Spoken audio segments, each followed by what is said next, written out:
Why apps and Apple TVs matter to podcasters, even if you are an Android user. It's the Podcast Report, episode number 63. Show notes, links, conversation, and more at thepodcastreport.com/63. It's the Podcast Report with Paul Colligan. And here's Paul. So first, the big idea. The future of podcasting cannot be the podcast app. Hey, this is Paul Colligan, podcaster, author. Right now, my big book, How to Podcast 2015, is doing very, very well. Having a lot of fun with this. I've been part of podcasting since the beginning. I love this industry. I have since day one. You are a podcaster looking to make your podcast a real business or do real business because of your podcast. You are the passionate because you want to take this so far that this begins to pay your bills. I love that about you. This is a massive plane, not a deep one. I will never hit, the top 10 podcasts in X or that type of thing, but I don't want to. My goal is to help you, the podcaster, again, make your podcast a real business or do more real business as a result of your podcast. So I spoke earlier when I hit the recording button, and we'll set up why this episode's a little bit different, but this is Podcast Month. And if you are listening during Podcast Month, definitely visit podcastmonth.com, sign up, get the gifts every day in September, a free gift for podcasters, www.podcastmonth.com. Now, I'm recording today's episode on Periscope. And if you're listening to this in the podcast stream, you're getting an audio recording of what happened at Periscope. If you head out to thepodcastreport.com/63, you'll get a video. It's just my face, nothing that exciting. And I will be responding as questions and comments come up sometimes. We'll see how distracted that makes me, that type of thing. But I really wanted to follow up what we chatted about last week on episode 62 of the Podcast Report and how we could use something like Periscope or Meerkat or Blab to do a content creation moment and then enjoy the crowd. And, I've got someone right now here on Periscope giving me hearts, which gives me a good feeling in my heart, which makes me think, maybe we'll do more of this. Yes, the orientation's wrong. This is up, down. I know Periscope's fixed that and that type of thing, but the fact of the matter is that wasn't what I want to experiment with today. I'll replay at the website, thepodcastreport.com/63. One of my inspirations is actually Dan Class over at The Bitterest Pill. Dan has often has done his monologues recently using live streaming video. And I think it's a connection with the audience that you don't necessarily get elsewhere. I will use this content somewhere else. Any content I create on a live show, this or Blab or that type of thing, I will always listen and I will always produce and I will always place somewhere else. It's just kind of my model here. So why this topic? Now, what's interesting here is I've got this on my Apple TV, or I've got this on my Mac Pro, and I'm already hearing a fan begin to go because I kind of blocked the airport here. So I'm going to go back a little bit on this screen and give my Apple Pro a little bit of fan, or else I might just do that whole, I don't know. I hate to think that I, caused this thing to overheat. So there we go. Those of you on the video, not that bad, but good fun there. So why this topic? Apple made a big announcement last week. And the big announcement was not the new iPhone. The big announcement was not Apple Music or anything like that. Actually, the big announcement was a little thing that they said, that the future of TV is apps. That they believe the future of TV is apps. Now, Apple's gone through really version 1, 2, 3, and 4. I have all of them. I've enjoyed Apple TV, but the new version of Apple TV is different because the whole interface, the whole design is apps. Just like your iPhone has an app, just like your iPad has an app, your Apple TV is going to have an app store. And what's interesting, inside the Apple infrastructure, you'll be able to do the type of universal app where, you buy an app for your iPhone and there's an app version for it on the store as well, which is really interesting. And I could buy one version for when I'm on the road, and then when I go home, I can watch it because I bought the same version, that type of thing. It's very, very, very interesting. This affects us as podcasters because if the future of phone is apps and the future of tablets is apps, and the future of television is apps, and the future of our computers is apps, obviously the distribution of all content is coming across on apps. And, we as podcasters have, the podcast app inside of iOS, or we may have the Stitcher app or something like that, but gosh darn it, we're probably going to need more of an app. Now, why? Apple isn't the only game in town. There's Android, there's Microsoft, there's those guys. Yes, there is. But the fact of the matter is Apple has always set the future.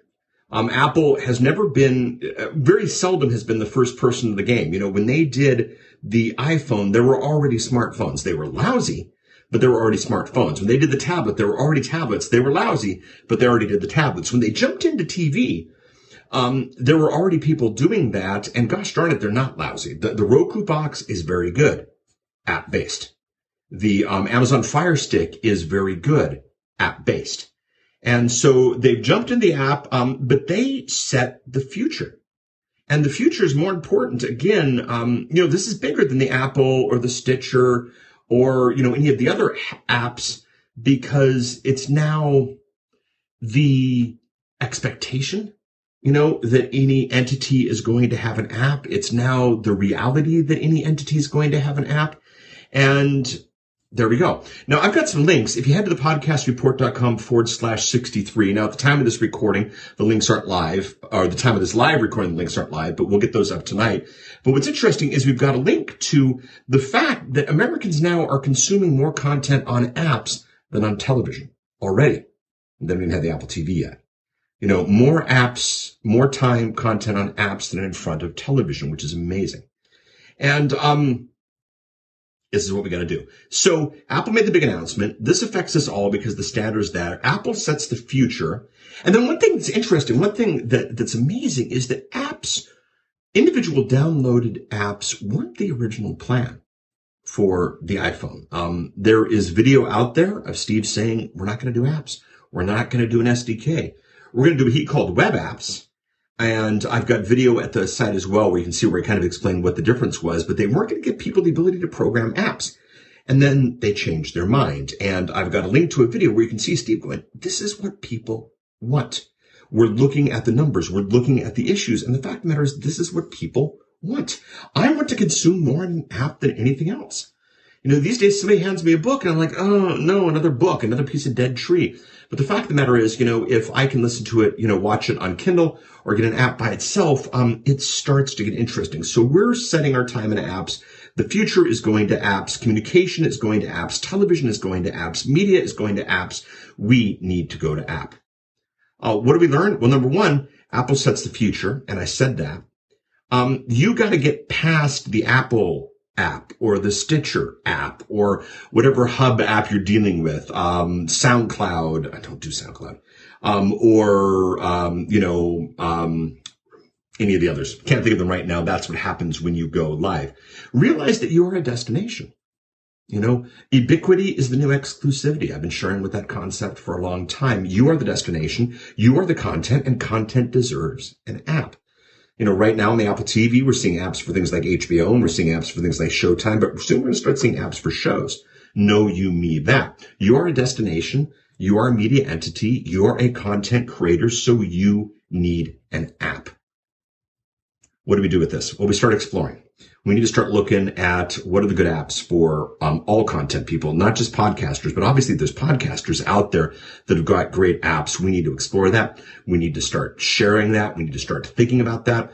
We need to start conversing about that. And we can do that on this website if we want to. We can do this up against the Podcast Report Twitter feed or that type of thing. I've got comments on this episode, thepodcastreport.com/63. Feel free to as you explore, share your information, help us get more and go from there.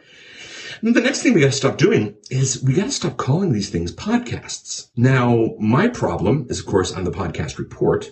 So it's a podcast about podcasts. But man, most of you out there simply need to stop calling this a podcast. It's still a podcast. I'm not saying podcasts are going away, but realize once it goes to app, and I've been speaking this in other episodes, once it goes to app, once it goes to CD, once it goes to digital distribution, especially premium, that type of thing, not everybody thinks of it as a podcast. And so, if you refer to it as a podcast and they don't realize that podcasts have different shapes, you just confuse them. And I've said this before, there's two types of people out there, those who know what a podcast is and don't care, and those who don't know what a podcast is and don't want to be confused. So how do we react? Start exploring, start sharing, start researching, and stop calling this a podcast. All right, where I'm going. I'm exploring app opportunities deeper than I ever have before. As a matter of fact, right off I get off of this live cast, I'm going to my bookkeeper to make sure that all the paperwork is in order for me to begin my process as an app developer and that kind of thing. Rich Moore wants to know what Adam Curry says about changing the name. It's not changing the name, Rich. It's just that the content's bigger than the name. Okay. Your content is bigger than a podcast. Your content is a podcast.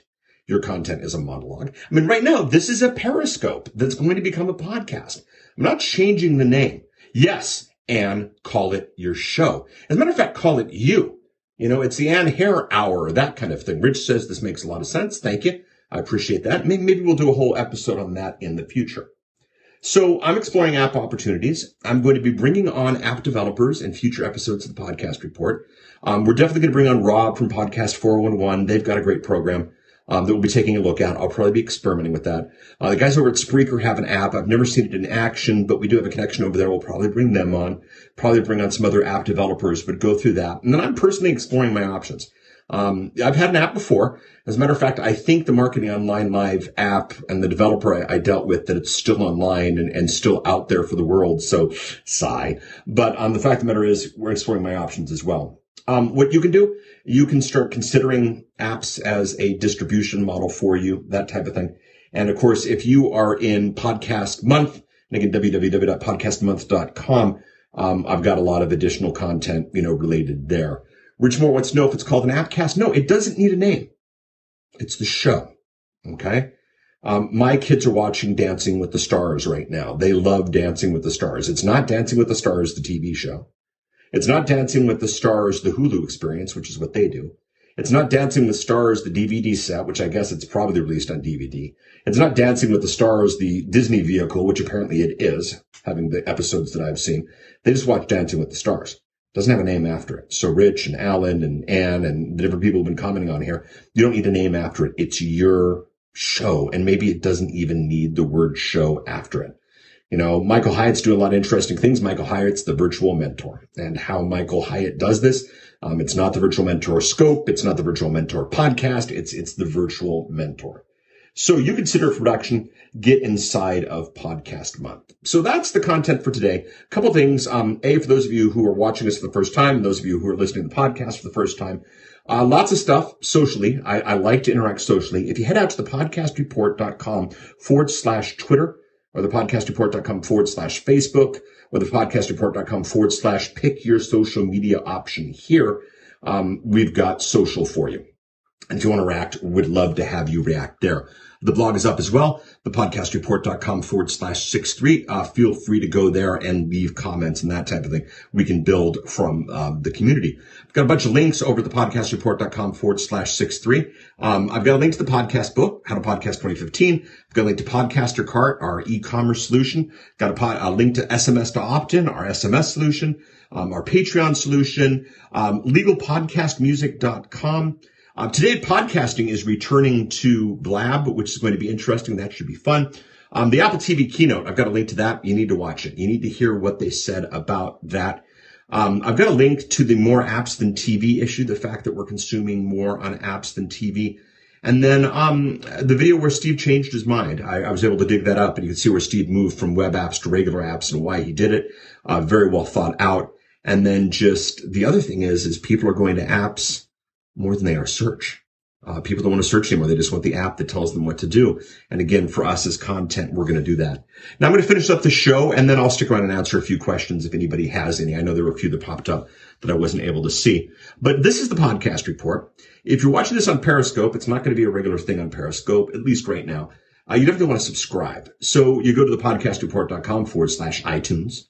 Or the podcastreport.com/Stitcher, or the podcastreport.com/Pocket Casts, or TuneIn, or Spreaker, or iHeartRadio, or Overcast, or any of those. And then you can follow the show. You can subscribe to the show. And then every time a new episode of the show is released, you get it updated automatically. There's no spam. There's no problems. It's not going to be delivered, that type of thing.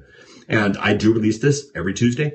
The day of the week might change. I might miss one. Haven't missed one yet. Today's episode's coming out a little bit later, but that's because we wanted to do this. Would love to have you. If you'd like to email me, I'm at thepodcastreport@outlook.com.